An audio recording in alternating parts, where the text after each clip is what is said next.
This is the Rat Alert. Civil defense information will be broadcast at 6:40. West of the Rockies, you're on the air. Hello. Y2K, how can we prepare? Stop a few of their machines and radios. Throw them into darkness for a few hours. We are fighting for our lives. My family must survive. For 5 years, 1,000 gallons of gas, air filtration, water filtration.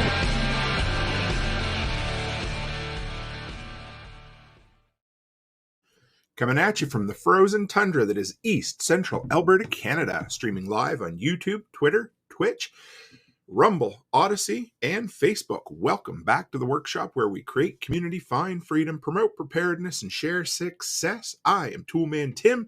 Today is June the 7th, 2023. This is episode 320 of Workshop Radio.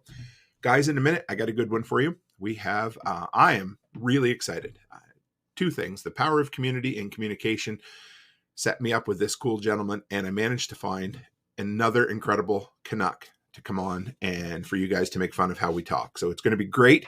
Hang in there. He's an awesome dude. We'll get the announcements out of the way, and then I'll bring Jeff Donaldson from Preparedness Labs on. So number one, guys, if you're looking for a whole home surge protector, lightning arrestor, guys, I got to tell you, I did all my research on EMP Shield, and the name, to be absolutely honest, made me a little nervous when I first started with them. But no matter what you think about all the EMP things, if you're looking for whole home protection with an insurance guarantee, EMP Shield's incredible. I've got one installed on my panel.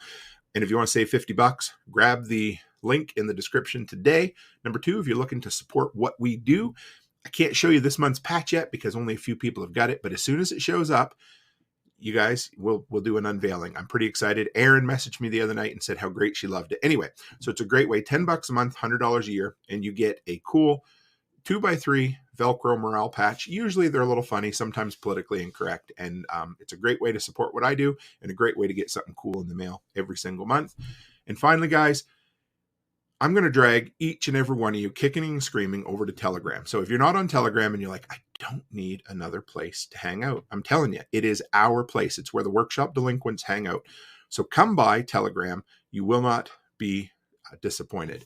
Every single time I say this, one more person comes over. They're like, yeah, this is the place to hang out. It's where all the cool kids are. And really what it is where we, give each other a kick in the butt. And Chris Dixon just asked if his patch got lost. No, it was sent out Friday from Canada.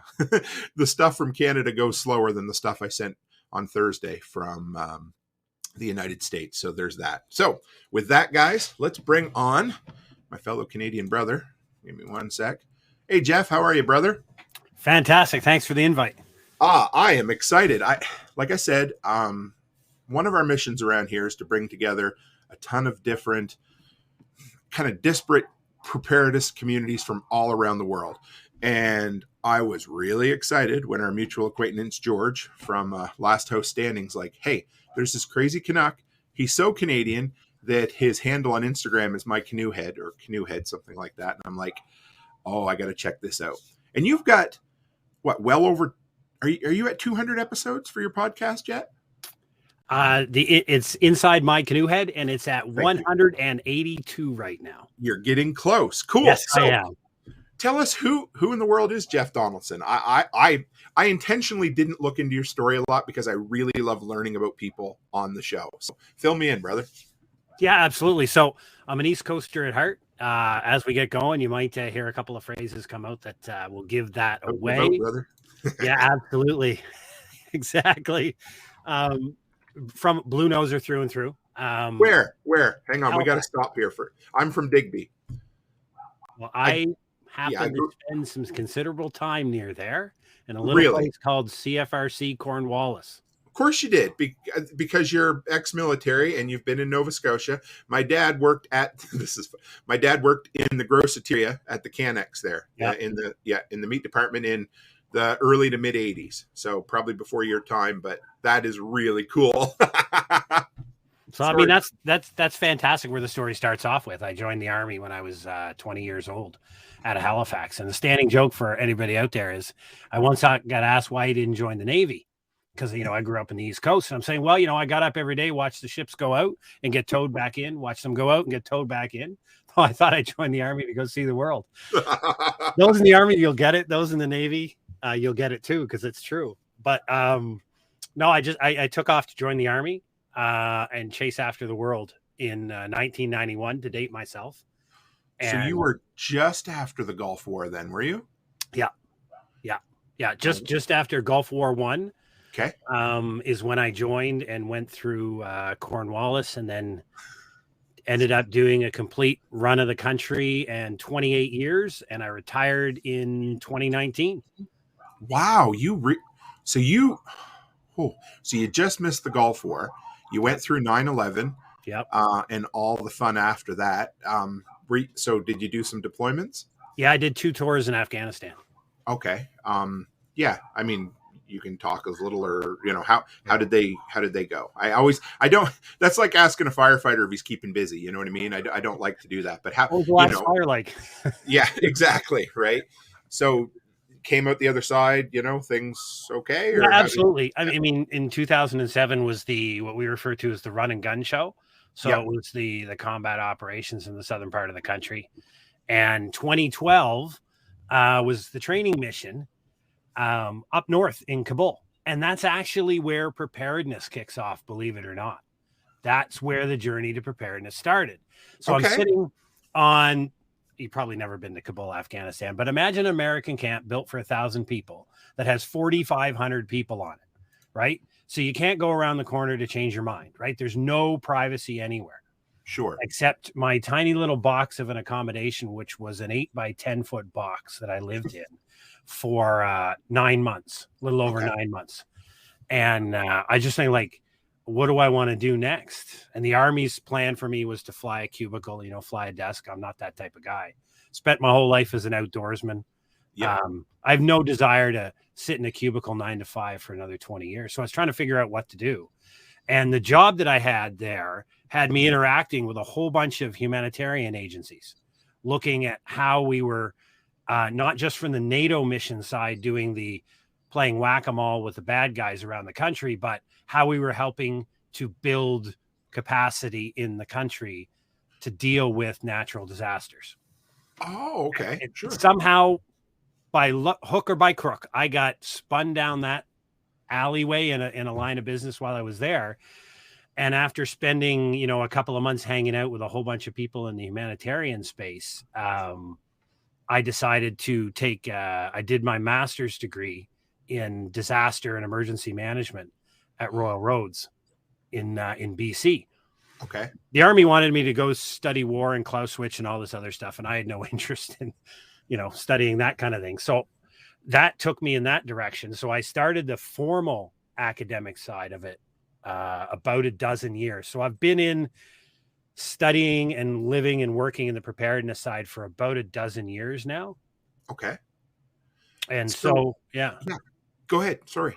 No, I was just going to say, and then my exit strategy from the Army was I started my PhD in 2017.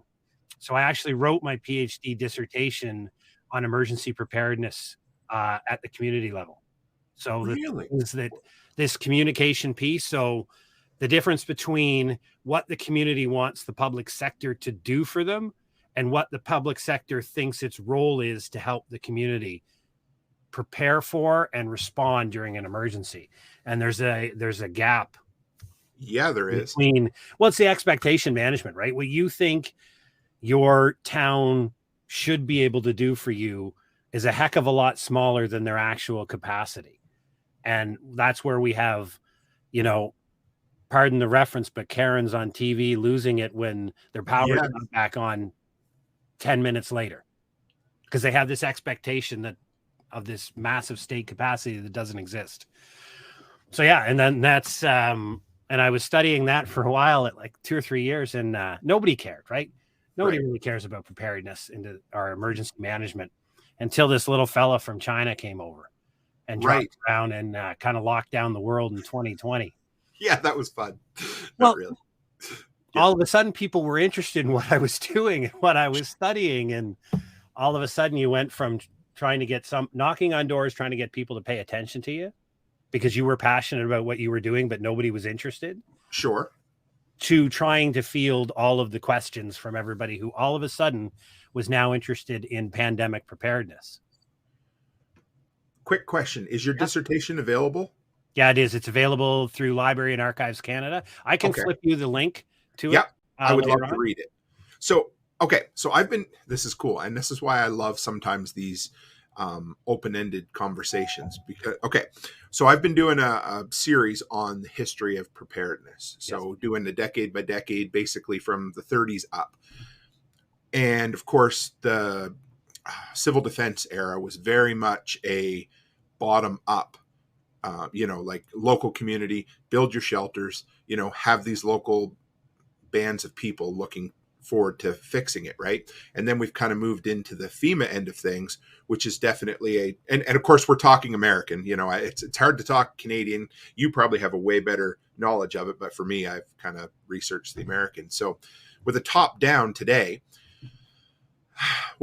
so this is your expertise, so I'm just going to pick your brain. What are the benefits of top down versus bottom up, and are we doing it better or worse than we were?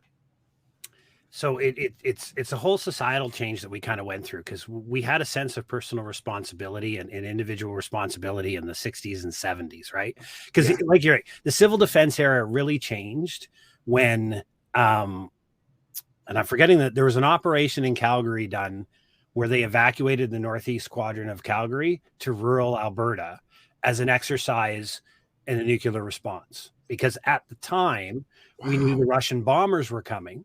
Right. The name escapes me, but that's okay. It's in my dissertation. But the Russian bombers, we used to get 6 hours notice. So there actually was a plan to evacuate Calgary, and the northeast quadrant was exercised as part of civil defense. And they did a full evacuation. People left their homes down the roads. The communities were designated as reception areas. You knew where you were going. They set up field kitchens and accommodations, and they actually practiced the evacuation of a major Canadian city in response. Where that all changed is when the ICBM was created. Now you had 15 minutes. There's no point. That's where civil defense really, really changed, because you couldn't escape the city in response to a warning. By time the heads of state got warned, and by time this goes down through the filter till the sirens sounding in the town, all that you had to do was exactly what you said. Now, the government reorientated us to, this is how you build a shelter in your basement, right? Right. That's why the bomb shelters in the basements became a thing in the 70s and 80s, 60s, 70s, and 80s, because your threat was 20 minutes away. All you could hope to do was get into your basement and grab a few things. And so that changed towards that. And then really in about the 1980s to very early 90s, kind of right along the lines of the end of the Cold War, is when or not the end of the Cold War, but the Berlin Wall falling and the kind of collapse of Soviet Union, is when you started to see civil defense transform to modern day emergency management. Because the civil defense is raison d'etre. The only reason they're there, or they were there, was to do just that, was to educate and support the population to be ready for the number one singular threat that everybody was worried about, right? Which was nuclear ICBM attack. And then when that quote unquote, and I use air quotes, away, right, it started to work into natural disasters. And the link to that is I'm going to date myself here, but I was in high school in 1987, when the first Ethiopian famine was broadcast on the news. Right. So the world never saw it before. The Vietnam War was the first time real-time war ended up in the living rooms of Americans.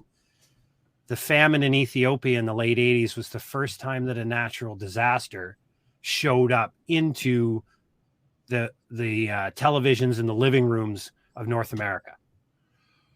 And that was the big concert, wasn't it? Isn't that what spurred on? Yes. Yep. Live Aid, Band Aid. Yes. All those were coming out of us now being exposed to seeing, tens of thousands of innocent people starving to death when we're throwing out half our Big Mac we don't want. And fair. Until that 10, we didn't see that people could suffer. And then you started to see the increased work in the emergency management side. So there's a really neat linear transition between the politics and civil defense to emergency management. It's there's one individual at Carleton University where I did my PhD. He wrote his dissertation on in the history department on the history of civil defense in Canada. Really? Yeah. If you remind me, I can flip you the link. I can't recall. I'm going to geek out. That's okay. Yeah, this is cool. But I love to geek out. You're talking to a nerd here. Right? Yeah, me too. Two Canadian nerds that both grew up in Nova Scotia. What are the chances? So. Well, I just like to answer the question why. Right. I just like to answer the question like in preparedness. Why do you tell people to do something? Is it just because you heard it? Is it because your government's telling you it's a good idea? Is it because 15 preppers say it's a good idea? Well, what's the evidence that tells you that this is a good thing to tell people to do? Is that the genesis of Preparedness Labs? That's what we do. I started that in actually that and Inside My Canoe Head started in April of 2020. So real quick about Canoe Head. Yeah. I'm thinking it was I need to guess. Chris thinks it's red green. I think it was either air farce or 22 minute. Where did that come from? There's a good debate whether it's red, green, or air farce. Oh, okay. Right? We're not sure. Well, there's Mr. Canoe Head that was on red, green, and it was on air farce. The guy gets hit carrying the canoe. Yes. They were all the big old silver Springboks canoes, right? Yep. And the guy gets hit by lightning, so it gets fused to his head, aka Mr. Canoe Head, right? Right.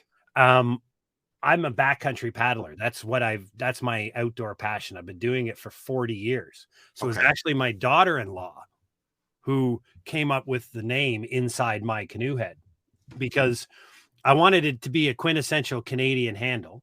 Yes. It definitely is. The social media brand, which is what Inside My Canoe Head is now. I mean, it's across all your socials. It's the name of the podcast. It's my free education piece that I'm putting out for everybody to try to just provide some research-based, evidence-based information on emergency preparedness. So I do that through the Inside My Canoe Head social media handle. Preparedness Labs Incorporated is a research and education firm. So it's like you own companies, right? It's a company that I established. It's a Canadian firm. Sure. And so we do half the time I do research into emergency preparedness, and then I use the findings of that research to inform the education piece. There can't be many people doing this, are there? At least in Canada that I know of, or there's no one. That's what I kind of thought. Well, it's that thing. Like I'm the only one doing it right now, so I'm either really, really smart or nobody cares, and I'm not sure where it's going to end up on either one of those. But I research specifically the communications that the government sends out. Right. So think about your standard Public Safety Canada. We just had Emergency Preparedness Week in May. I've spoken at length to the people in the government of Alberta that run the emergency preparedness communication program for the government of Alberta. And they're actually, you're fortunate. They're the best in the country. They literally are. Good to know. Without a doubt. I've got a number of friends who work in the Alberta Emergency Management Agency, and they're incredible individuals, but they tell you to do certain things. Right. 72 hours type thing, right? So the 72-hour emergency kit, and there are a lot of great people making kits and selling kits, so I don't want to come off as a it's okay, dude. Here. Yeah.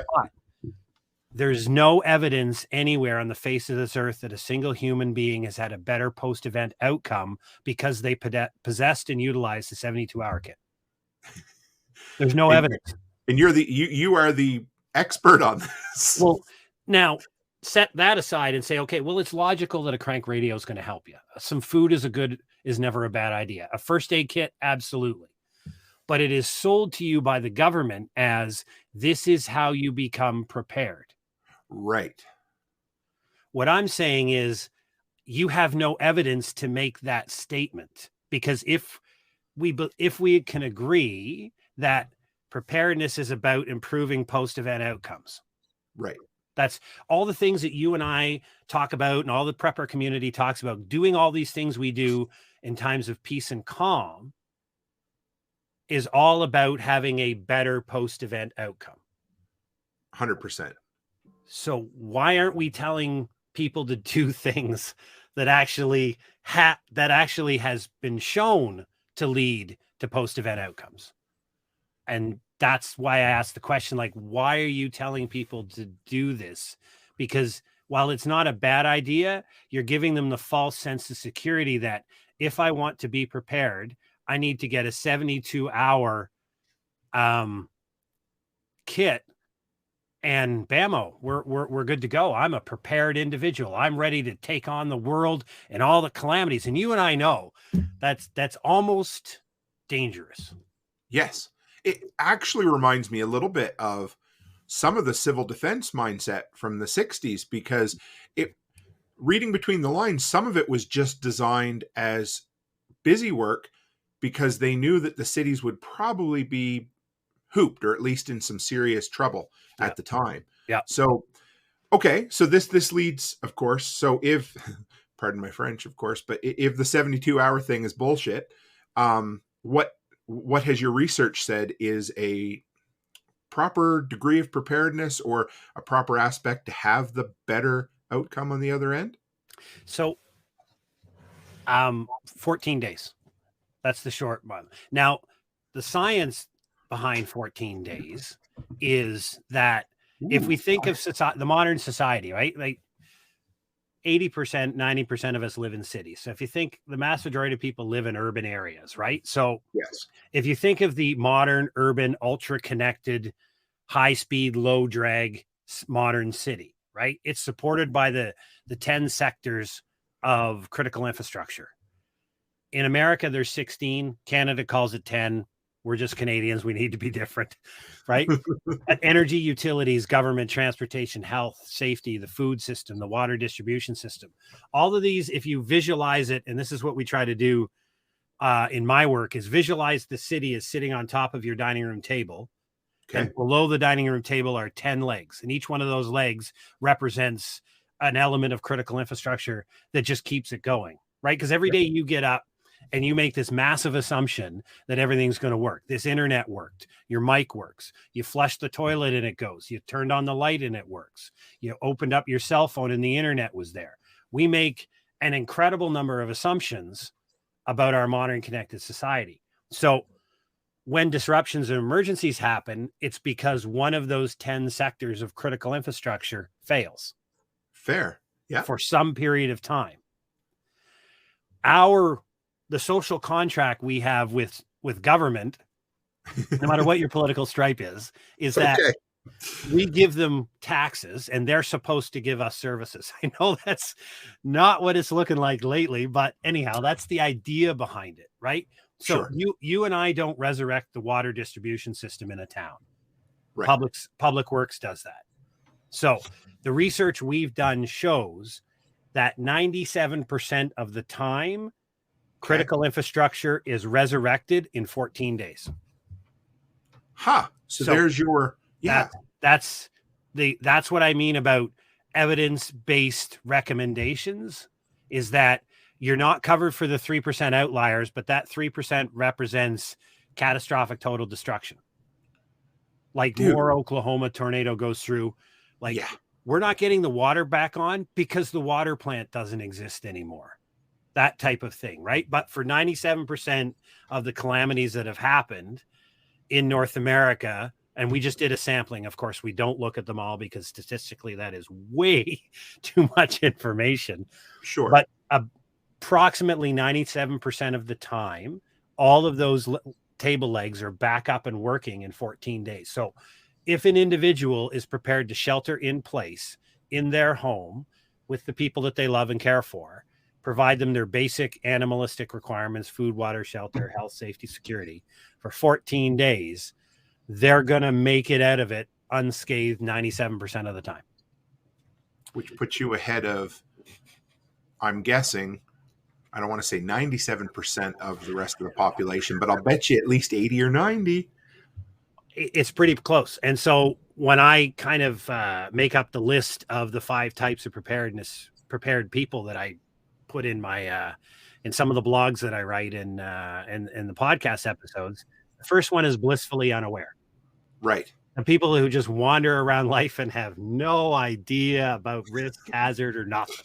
Right. Yeah. We see them all the time. Sure. Then the next stage is you have your government dependent 72-hour folks. These are the people who have drank the Kool-Aid, as we like to say, and bought the shop, and they've got their 72-hour kit. And after that, they're hooped. They're in trouble because they expect the magical government to fix everything in 72 hours. And then the middle rank that we talk about is basically the target audience for Inside My Canoe Head in our research is the prepared individual. So that person aimed for at least 14 days and has accepted personal responsibility for their outcomes, etc. Those are tough words right there. Personal responsibility. But we'll talk we'll about get that. there. I knew we would. If you want to. I'm geeking out. This is great. Keep going, man. But the last 2 levels are your prepper and your survivalist. Oh. Right. And so the prepper, as I define it, based upon research, and I know people who call themselves preppers have a different definition as to what a prepper is. But based upon the academic nerds out there, a prepper is an individual who is capable of sheltering in place for longer than 14 days. Okay. And has the ability to at least temporarily, if not permanently, replace lost critical infrastructure. So if you think utilities, water, food systems. So a prepper is somebody who's not just able to shelter in place for a short period of time, but they've taken the steps to be able to at least temporarily or permanently replace the power grid, water systems, food supply, telecommunications. So the prepper has the ham radio operator to replace his communication. He's got a set of solar panels and a lithium power generator, solar generator. They've got some access to or direct control over some sort of food system, gardens, chickens, hunters, fish, whatever it may be. And so that's because a prepper believes, and again, this is just based on research. This isn't a certified definition, but a prepper is somebody who believes that there is a reasonable likelihood of some type of societal collapse, but that society will come back. It just won't do so in a hurry or in the same manner in which it was prior to a collapse. And then the survivalist just takes you out the other end. That's the individual who believes that we are facing an imminent societal collapse and that it won't come back and we're going to revert to tribalism. And in the history of humanity, how often has that happened? Oh, about every 10 years, but about every 80 years, actually.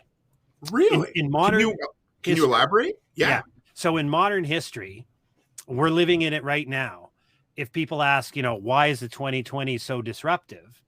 Well, there's a good theory. I wouldn't call it the definitive answer, but there's a good theory that, and Ray Dalio talks about this and a couple of other big thinkers, Peter Zion as well, talk about how we are in the decade of disruption. So about every 80 years, humanity reorientates the global order, right? So if you take turning thing. Yeah. So if you take it back to the 1400s and the Dutch and then walk it forward about every 80 years, we start doing dumb stuff all over again. Dumb shit, right? Yeah. We're in that decade, and it's largely because the theory is based upon the last horrible thing that we did as humanity was the Second World War. Right. Right. Hundreds of millions of people killed. Absolutely horrible. Everybody who was in that or was alive when that happened, they're all dead. There's nobody here to tell us what that looks like, what it feels like, what our decisions are leading to. So this is why you see a lot of theorists say we're back. The 2020s is the 1930s all over again. The world is reorientating, it's reorganizing, it's rejigging. I mean, I'm not saying the Americans are going to collapse in the No, I know. I understand. But yeah. We're in a decade where everybody in the world is reorganizing and rejockeying for positioning as to what it'll look like for the next 70 or 80 years. And so humanity's done this at about every 80 years, all the way back to the 1400s. It's just, that's why 2020s are as disruptive as they are. And they will continue to be. I mean, we're just getting started. You know, the silly little meme that says something along the lines of tough times breed tough men breed easy times, and so on. Is that a very layman's way of kind of describing what we're talking about? That's pretty much bang on. We are in tough time. Easy times right now are in the process of making tough men. Huh. And then we have to go through that evolution. We'll reorganize, regionalize it, like global supply chain. In the Army, I did supply chain management for 20 odd years. Sure. Global supply chains are not collapsing. They're reorganizing. Right. We're going back to what was standard for all of humanity, which is regional organization, right? Because since the Second World War, the U.S. Navy has agreed to police the seas and get rid of piracy. And the only agreement was you could do all the trading you wanted to. You just had to be on our side against the Russians. Right. Well, that all went away in the 1990s, which is why if you look at the 90s to about 2020, we had this probably almost 30-year globalization, amazingly beautiful existence of not only did we have reasonable peace in the world, right, but we had unfettered access to resources, low interest rates, money everywhere. Like, just the printing of money was crazy. And now we're in the disruption and the reorganization of that. So let's go back 3.5 years. Let's talk about it, because I think we can now on YouTube without getting in trouble. Yeah. How did COVID accelerate this? Because this was I'm not going to use the word unprecedented, but it was an event that twisted everything, no matter where you stand on it. I just like to hear a scientist. I'm going to call you a scientist because you're a preparedness scientist, but somebody who studies and uses the scientific method to this. How did it accelerate some of the stuff you're looking at? I think one of the easiest explanations is we have a world of policy entrepreneurs. And what we refer to those people is people who have a solution waiting for a problem. And a prime example is let's bring out the big bad firearms bill and the firearms ban, right? Sure. That was written long before a massacre happened in my home province of Nova Scotia. So those folks are called policy entrepreneurs. They're waiting for a policy window to open, some event or something to occur. Wow. So consider the pandemic as a big window, right? Because it really knocked everybody off of their rockers. A big window opens, and all of these people with preconceived solutions just got their problem. Right. Just got the reason, right? What happened in Portapique in my home province of Nova Scotia had nothing to do with the possession and the use of handguns and semi-automatic scary-looking rifles in Canada. But that policy entrepreneur drove through that window with a semi-truck and said, here I am. Here is the chance to do something that never happened. Another great example of where natural disaster does this. And I'm not supposed to use the word natural disaster because there's no such thing. It's humans live in dumb places. And then when nature does its thing, we get hurt and we blame nature. I agree. That's cool. Okay. But all the scientists in emergency management hate the use of the term natural disaster, but I can't stop using it. But the example I just give is if you remember back to Hurricane Katrina in 2005 in New Orleans, what happened was they were trying to implement charter schools in the southern U.S. for decades, and they kept failing to be able to get the matter through. So in the U.S., charter schools are where you as a parent will get a certificate. You get to pick which school that serves your children and your interests best, and you use that certificate to enroll your child in it. So it's called school choice, right? Yeah. Well, guess what Katrina wiped out? It wiped out a good portion of the entire public school system. In one fell swoop, they brought in charter schools. What they couldn't achieve in decades of legislative work, Hurricane Katrina achieved for them in one day. So it's incredible. It was an event. So the pandemic for everybody involved was a policy window opened wide open, and everybody with solutions came driving in. And so whether you were an investor in Moderna, whether you were an investor in Pfizer, whether you were somebody associated with, electric vehicles, like Zoom, or so yeah, absolutely. Yeah. If you were a Zoom platform, whatever you were, well, yeah, close. There's a good difference between entrepreneurs who just take an opportunity and jump with it. Yeah. Oh, fair. Right. And policy entrepreneurs who want a fundamental structural change in the way society is run. Fair. Yeah. Right. And you saw this with the mandates, right? A lot of people, and whatever side you're on of the mandates, a lot of people saw the pandemic as the perfect exercise and practice run.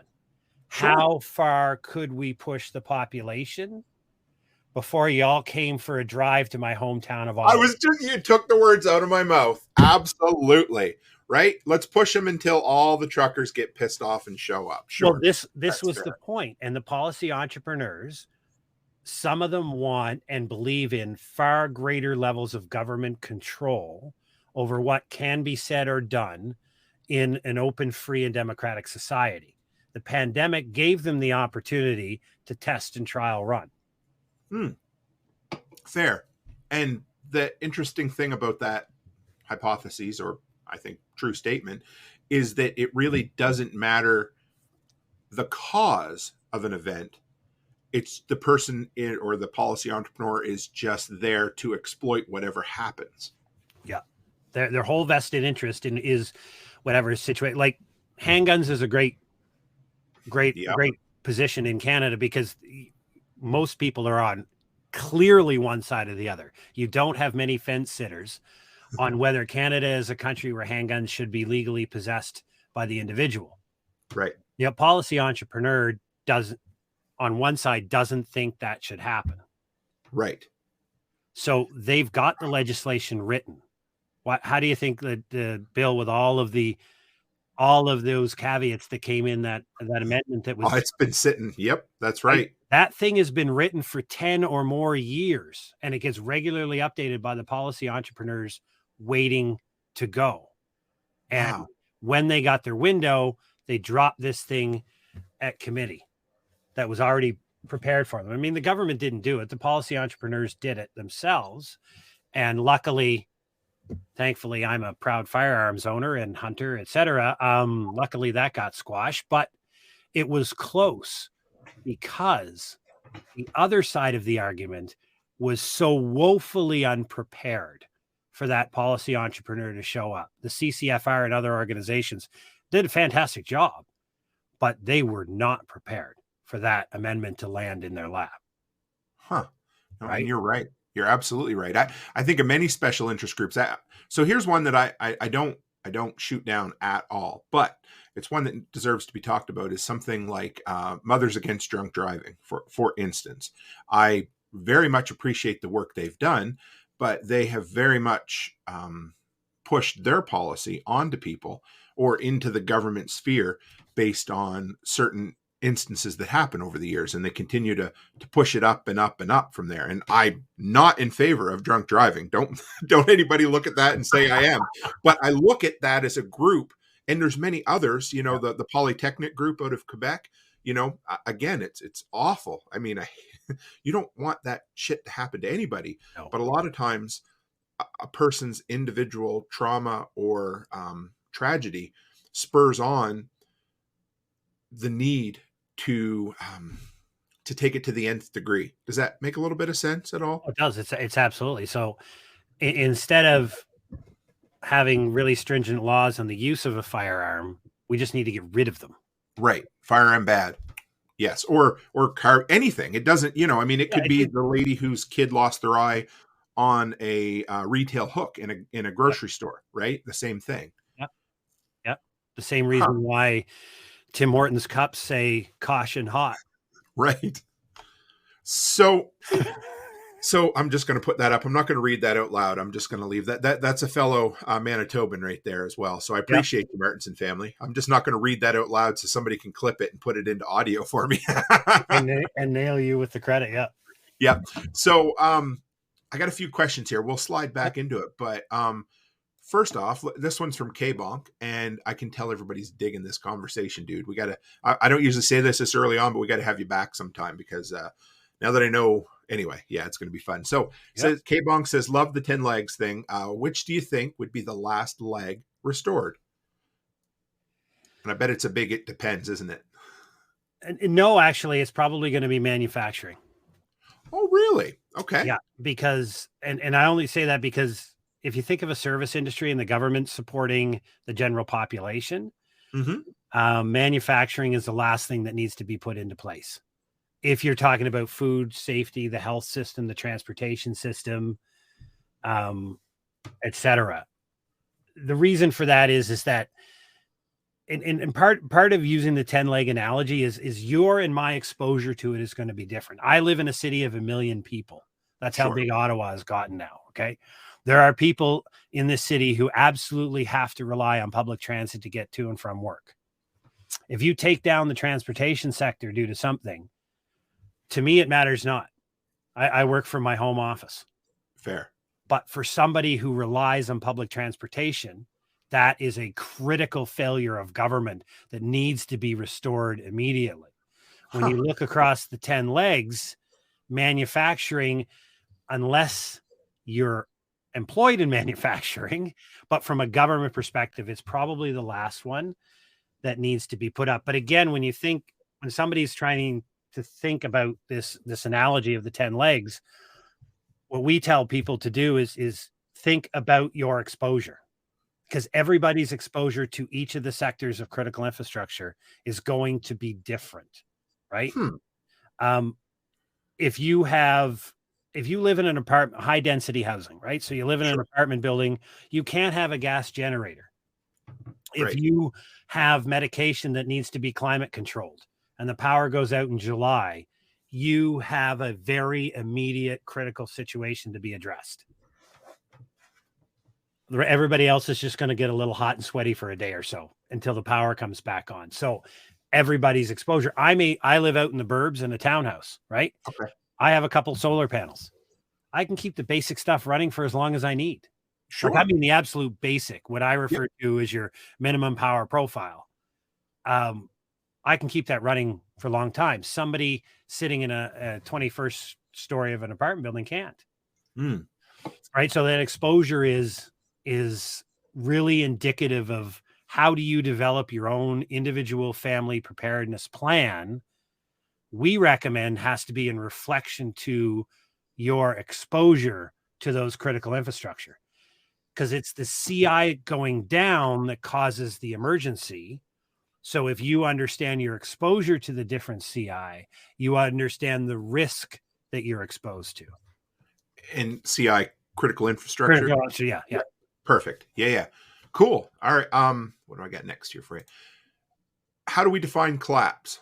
How many legs? Or I'll let you elaborate. You go ahead. That I'm not going to give the it depends answer, because the reality is the biggest leg in the middle, and they're all going to be different size, is utilities and energy. That is required for the remainder. All the rest of the elements of critical infrastructure, maybe a bit of transportation, you'll be fine unless you have an EV. But if you have a internal combustion engine car, you can probably get around transportation without the power. A lot of stoplights, a lot of intersections becomes four-way stops, but you can still use. Sure. Collapse happens after 14 days because the critical infrastructure. So if we think about your water, your sewer, and your power distribution and your cell phone, they all have certain types of backups that are built into them. And it's going to be to a different degree depending on where you live, who your power company is. So your principal main power towers cell phone towers will have generator backups. Sure. But somebody has to refuel that generator. At some point, there isn't going to be enough diesel stored to refuel all of the generators. Right. And then you start to see the restriction for the use of fuels by governments, because Canada, like every other government, has an emergency fuel management strategy, has had to lock down bulk fuel supplies in the country to use them for critical needs. That kicks in at about 14 days. So that's when after that, the pressure in the water system goes down. You're not going to be able to have water pressure. I'm in a city of 1 million people. If you can't deliver potable water, you start having cholera, diphtheria, and a whole bunch of other breakout of communicable diseases as soon as you can't provide potable water to the civilization. Healthcare. Every hospital's got a generator. That's nice. Those generators have to be refilled. Somebody has to drive them. You can't get fuel out of the ground without power at a gas station. So the best way to define collapse is the cascading failure of critical infrastructure, which usually begins with utilities, and then the lack of utilities over time takes down the rest of your leg. Okay. And after about 14 days, now you're looking at long-term rebuilding. And for that, I use collapse. People think of like civil disorder and, apocalyptic type movies. I'm thinking of Look at Moore, Oklahoma. And it's in George's film, The Last House Standing.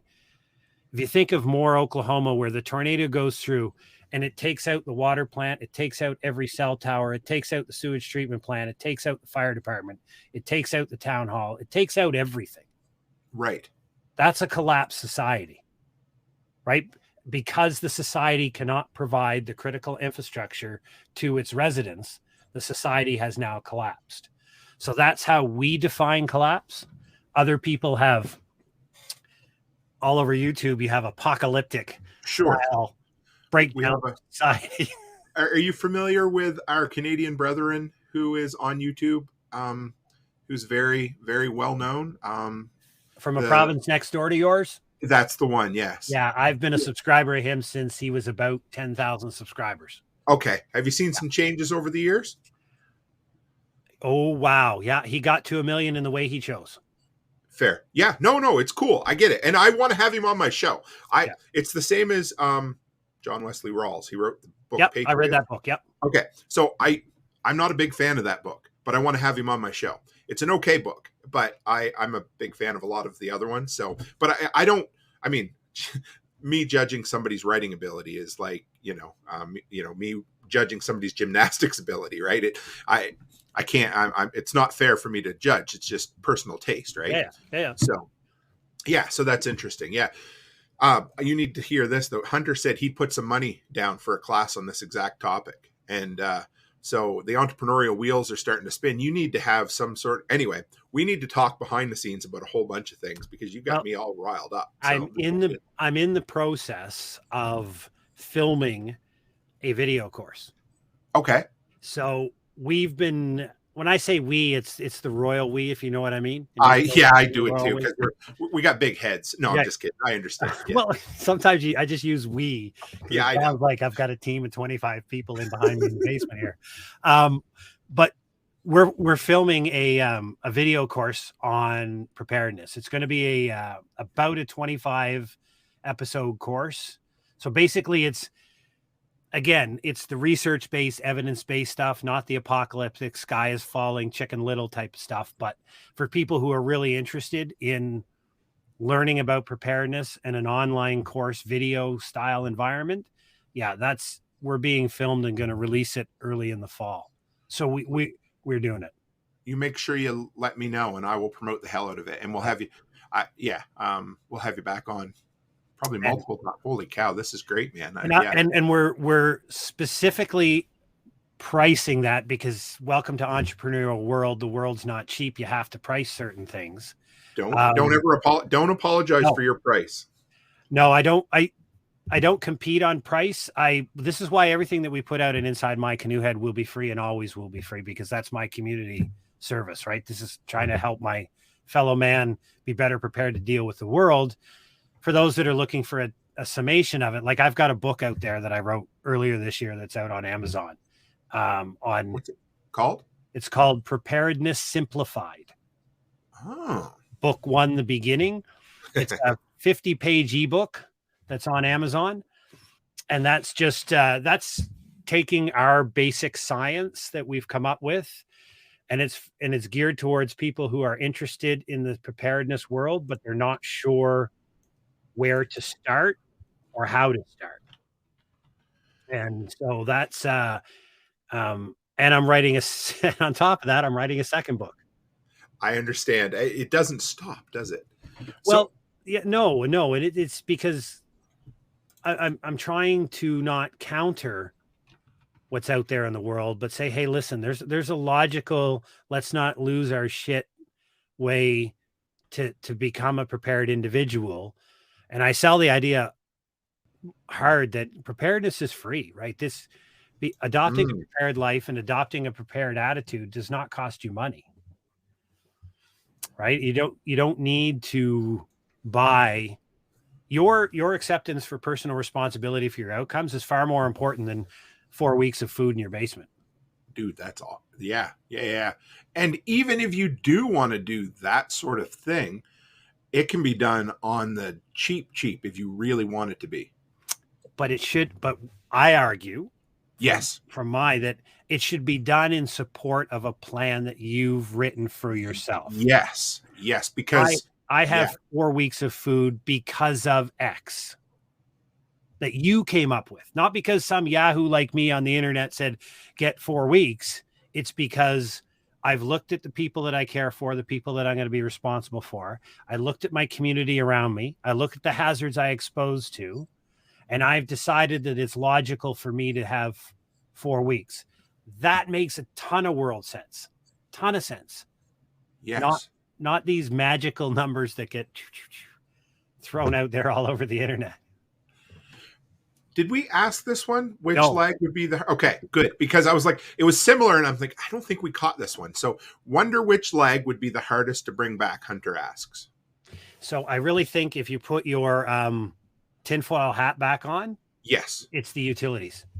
Okay. Because if the utilities go down to one of two things, it's going to take the utilities down past 14 days. And that is either going to be, without getting apocalyptic, an EMP type event. Yep. Or something along the lines of a cyber attack. Oh, right. Sure. Right. So a cyber attack from a little building in North Korea can take down the EPCOR grid in Alberta. Right. And they don't have to be anywhere near you. And then when it comes back online, it can be taken down again. So the danger with our energy grid is not the fact that it can, in my mind, it's not the fact that it can be taken down. It's the fact that the physical replacement of the principal elements of it is not possible in North America. So the large transformers and the distribution system is not made in North America. So okay.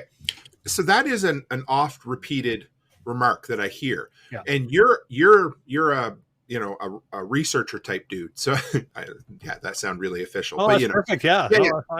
So can you clarify or give some specifics behind that? Because that is one of those things that I totally believe, but I also hear it all the time and never really looked into it a whole lot. And if you can't, that's cool too. Well, no, it's and I'm not an electrician or a power distribution guy, but the principal large scale transformers that scale up and scale down the voltage on the lines to your homes, if they're taken out, the number of spares that currently exist that we publicly are aware of is far below the expected amount. And this came out of a U.S. Senate report. Okay. That estimated, within 9 months, 90% of the American population would be dead if there was a power outage.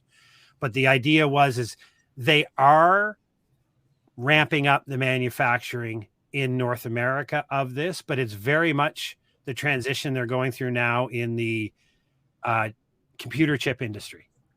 The Right, very, yeah. very 10 nanometer level chips or nanomillimeter level chips that are being manufactured in Taiwan. The really expensive, valuable ones are only made there in South Korea, which are a little too uncomfortably close to China. Sure. So the North American industry is building that back up, but that's a 5-year game, right? You just can't turn on manufacturing overnight. That's why it's one of the longest ones to bring back if it's totally lost, because a manufacturing plant takes a long time.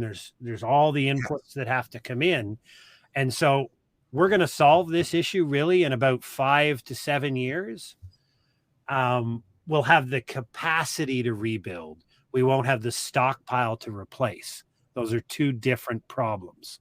That's really good. But That's a whole show right there, isn't it? But now we don't have either now, but at Right. least in 5 to 7 years, we will have the capacity, the capability to construct what we need in North America. And that's what we're doing with the term reshoring.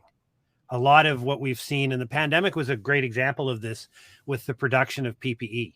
Yes. Yes. Not only Canada, but countries around the world have realized, you know what, that's probably a thing we should be able to make. Yes. Right? Look at our drug pharmaceutical program. I think the number was almost near 90%. About 86% of all generic pharmauticals are made in India. Yep. And India stopped the export during the pandemic to make sure they could take care of their people. Sure did, because Whoops. that's what societies do. Whoops. And we would do the same. I don't Sure. care about, we can Absolutely, we take would. the altruistic. We would do the same. So countries are realizing that there's a lot of this, not a lot, but a few critical elements to keep society running that we used to be a lot cheaper to make offshore, but is Right. now a heck of a lot smarter to make onshore. So we're reshoring this, but let's just hope nothing bad happens in the next 5 to 7 years. I feel a lot more. So that report is the one that Bill Fortune, 1 Second After. Have you read that book, 1 Second After? No, I haven't. No. Oh, I don't know. Are you a fiction guy at all? Oh yeah, very much. Yeah. So I've had him on my show before. It's called 1 Second After. There's the 4th book's coming out soon, but Newt Gingrich wrote the foreword to the book, if that tells you kind of where it stands. But it was based on that report. I really like, if you'd only read the one, read that one. And he'll be coming back on the show soon. But it scared me at first, just the whole idea, because that's what, I don't live in fear of an EMP ever. It's something I know about, but he's that's his passion to share with people. So what would be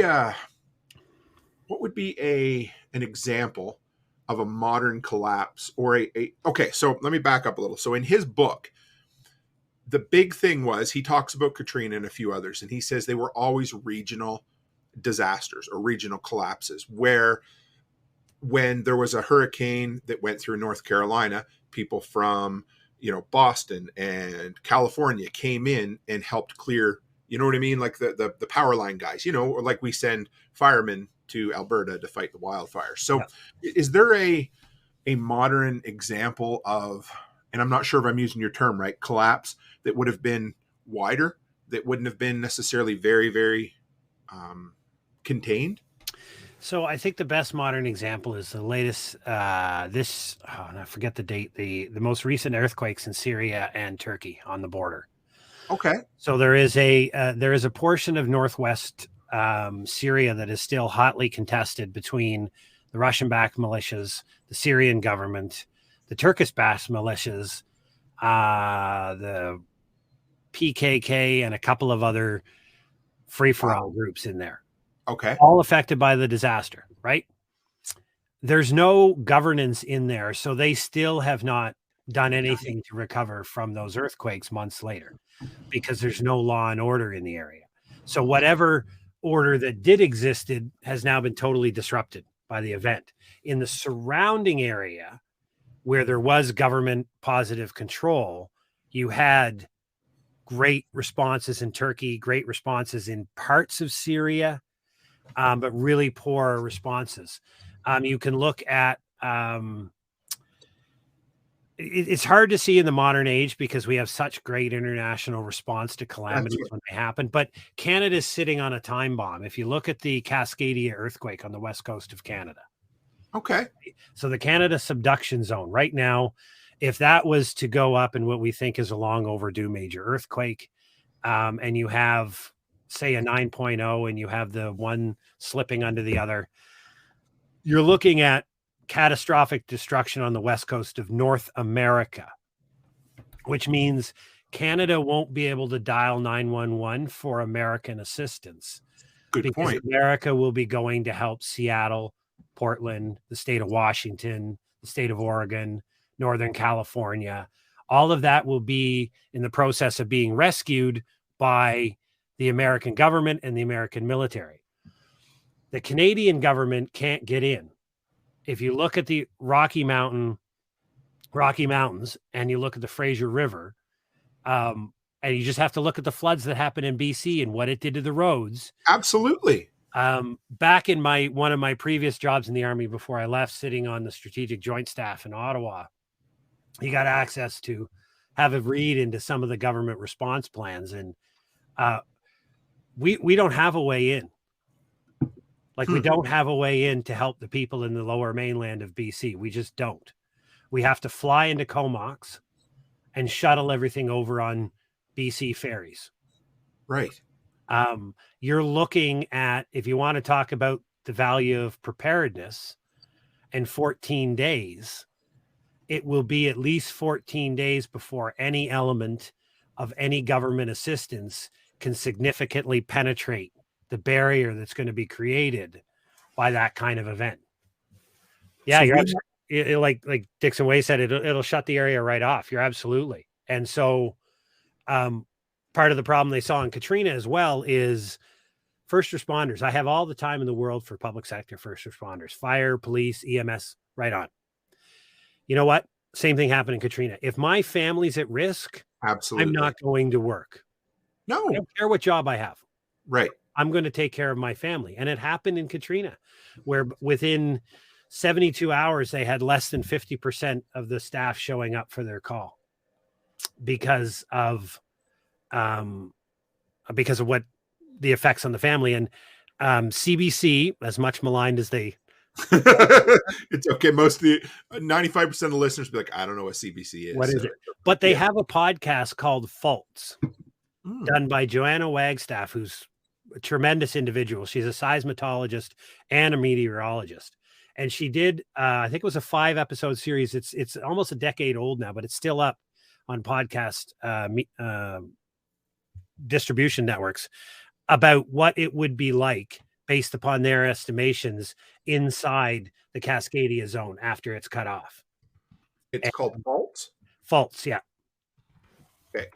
I'm going to put that in the, that's right up my alley. It just gives an example of how precariously our society sits on the edge of significant disruption, that 90% are running around blissfully unaware of what could potentially happen. So from a worldwide collapse, really to see collapse of societies, you have to go back almost pre-Second World War.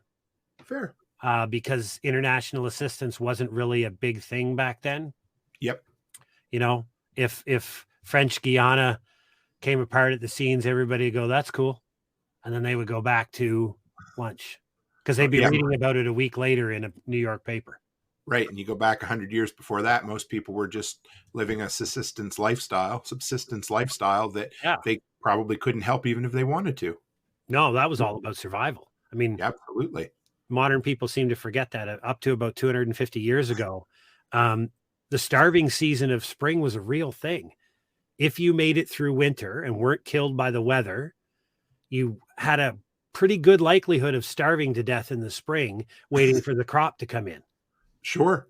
That was humanity's existence for 100,000 years until modern agriculture and industrial agriculture comes around. In 1 second after, he said he has a line that the final act of desperation was eating the breeding stock. Yeah. And that's as pertinent a line as I've ever heard, because I mean, what do? You you starve or you eat them, but all you're doing is prolonging, right? Yep. And there's another great saying that I heard somebody, and I'm going to paraphrase it, that man's adherence to the moral code is directly correlated to his access to resources. Sure. Or man's, what's the other one? We're only 9 meals away from anarchy. Now, I don't like that use of anarchy because I personally self-identify as an anarchist, a voluntarist. Yeah. But the idea of societal collapse or anarchy or moving away from social mores, that sort of thing. Well, you're starting to see it now as we have the separation of wealth and poverty in society in some parts of the U.S. You start to see people openly flaunting laws. I don't have money. You have money. I'm hungry. There's food in the grocery store. And there's like in Chicago, there's whole YouTube channels on having lunch in Walmart. It's going in the aisle and opening the packages and eating. And not on their dime.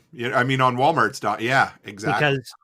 Because, they've that is considered a misdemeanor, and the police won't respond to shoplifting calls in certain American cities. So you just go into Walmart and have lunch in the aisle. That's messed up, dude. Yeah. But if you're like, in all seriousness, if you're hungry and you don't have food, at what point do you go get the food? Right. Which has always been a prepper concern about security in, 30, 40, 60, 80 days downrange. What happens? What does the world start to look like when the critical infrastructure is not restored in 14 days? So let's finish up with it. I'd love to keep you all day, but I think I want to get you to come back so we can. Sure. This was anyway. Martinson, Ayn Rand is we're big fans of Ayn Rand around here. Yep. Atlas Shrugged. Have you ever read Atlas Shrugged? Or are you familiar with her philosophy? I'm familiar with her philosophy. Yeah, I haven't read any of her full works. She grew up in a communist state and then moved to the U.S. and her basic premise was that the individual and the drive for success or the drive to do something great is the ultimate kind of thing. But it could be written today. I just read it for the first time a couple of months ago, and it could absolutely be written today because a lot of the Walmart mentality you were just talking about, and it's so okay. How do we put a stamp on it? What would your advice be to anybody out there? Because most of the people that are going to be listening to this are probably fairly prepared already. What would you say? Maybe around the idea of looking at your local area. What's a really good thing that any prepper out there listening could do to make their life a little bit better going forward?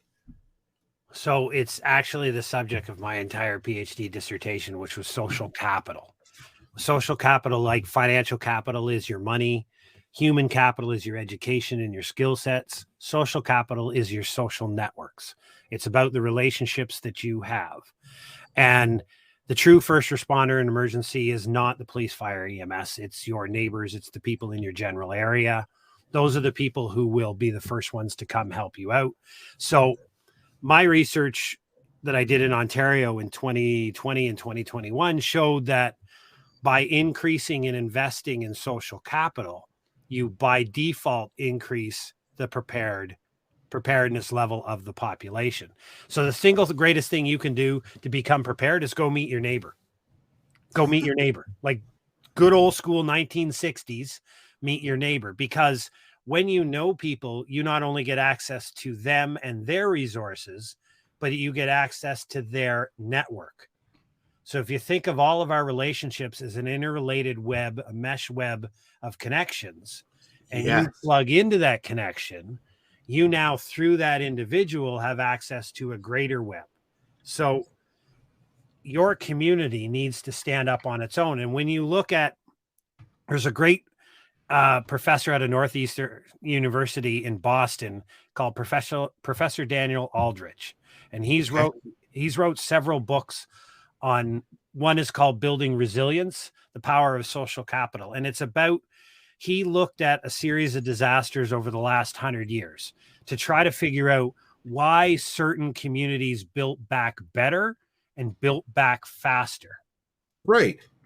And his research showed that there were two things that were indicative of a better post-event outcome. One was a strong sense of place. So a strong link to your community. Like you live in a smaller, more rural town. People know each other.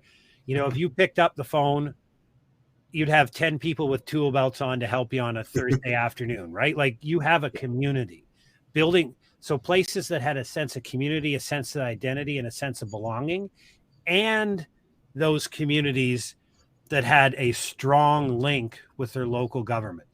So had a strong positive relationship with their local government. So it's the antithesis of what a lot of prepping ideas are, that I'm a lone wolf, I'm on my own. You're actually, if you want to just go with the research evidence, you're better off and your outcomes will be far better if you have strong community relationships and a strong relationship with your municipal government, not provincial, not national, but municipal. So your local town government and you have strong relationships, your outcomes will be better.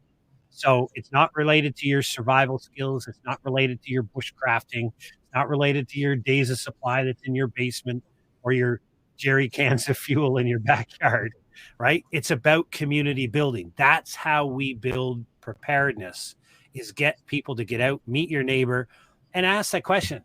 Like I was on a podcast for this global blue noser network that a guy on LinkedIn has created of all us expats, blue nosers living around the world. Cool. And we all recorded some answers to some questions about the forest fires that were going on and the wildfires and what it was like to be an expat looking at your home province burning and not being able to help. Well, you know, you're a Nova Scotian. You know what it's like to be a blue noser, right? We got each other's back. We're not worried about that. We will rebuild. We'll take care of it. We'll put it back. That sense of community is far, far more important to your outcome than any supplies or skills you have in your basement. And that's the definitive research. Now, that doesn't mean you don't put supplies and skills and stuff in your basement, but it's the one thing when I talk to prepper networks that I do get an opportunity to sneak into and chat with every once in a while, is they have a tendency to have a very closed group of like-minded individuals. You know, so there's 5 or 6 preppers in my community. We talk to each other, whatever, but we're gray men. Nobody knows from the outside looking at our houses that we're preppers, but we stick together. My research says you need to expand that to the community around you. You need to knock on your neighbor's door. You need to get to know them and say, hey, listen, you know, if those, like we had tornadoes go through Ottawa in 2018. Yes. 6 tornadoes go through here, right? That's a perfect conversational point. Hey, listen, are you ready for anything? You've thought about what that would be like? Are you ready for that? Starting those type of conversations in your community. And I love to talk here, but I'll give you one more example. Sure. This Saturday, I got invited to a community event in a small town outside of Ottawa to just put a table up and talk to people about preparedness education. What can we do? So it's an opportunity if you're a prepper, and a lot of preppers don't want to show face and say, hi, I'm here, I'm a prepper, because everybody's terrified they'll come knocking at your door and go after your stuff when the shizzy hits the fizzy. But just getting out into the community and raising that alarm, being that person to, if your government is not doing what you think they should in response to an emergency, be the catalyst to argue with your government for a better response. It's one thing over a beer to call them a bunch of whatevers.